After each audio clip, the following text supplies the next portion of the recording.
प्रभु आप लोगों के साथ हो और आपके आत्मा के साथ। संत मत्ती के अनुसार पवित्र सुसमाचार। हे प्रभु तेरी महिमा हो। एक दूसरा दृष्टांत सुनो।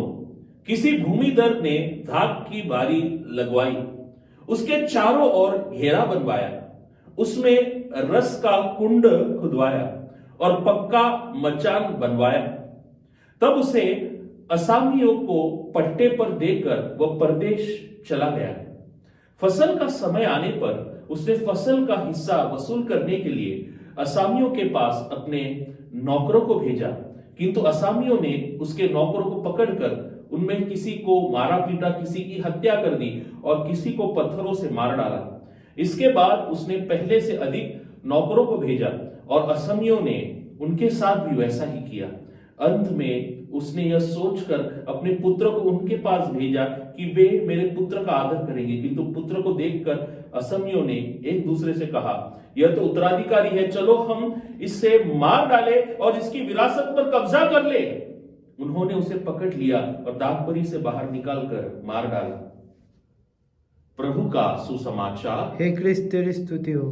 क्रिस्त में मेरे प्रिय भाइयों और बहनों, आज का ये जो शुभ वर्तमान है, आज का जो सुसमाचार है, वास्तविक रूप से मुक्ति इतिहास का एक संक्षिप्त रूपक है। इसको हम इंग्लिश में बोलते हैं एलेगरी, उपमा। संपूर्ण मुक्ति इतिहास का एक सार हम आज के सुसमाचार में देख सकते हैं।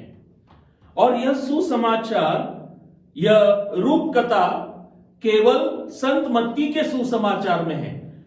क्यों संत मत्ती इस रूपकथा को अपने सुसमाचार में उसका समावेश करते हैं?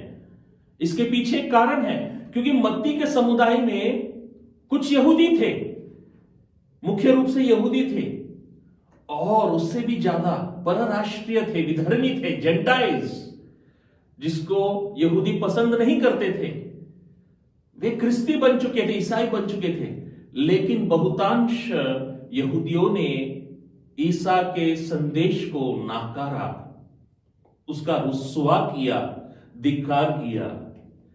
आज का यह सुसमाचार हमें यह संदेश देता है कि जो हमें मुक्ति प्राप्त हुई है उसे हम हल्के से नहीं ले सकते।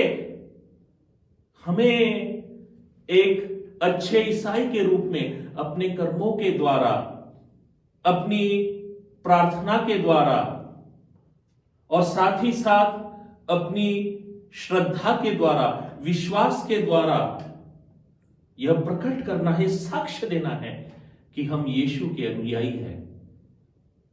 क्या हम इसके लिए तैयार हैं? इस चुनौती को स्वीकार करने के लिए तैयार है? इस प्रश्न पर मनन करें। आमीन।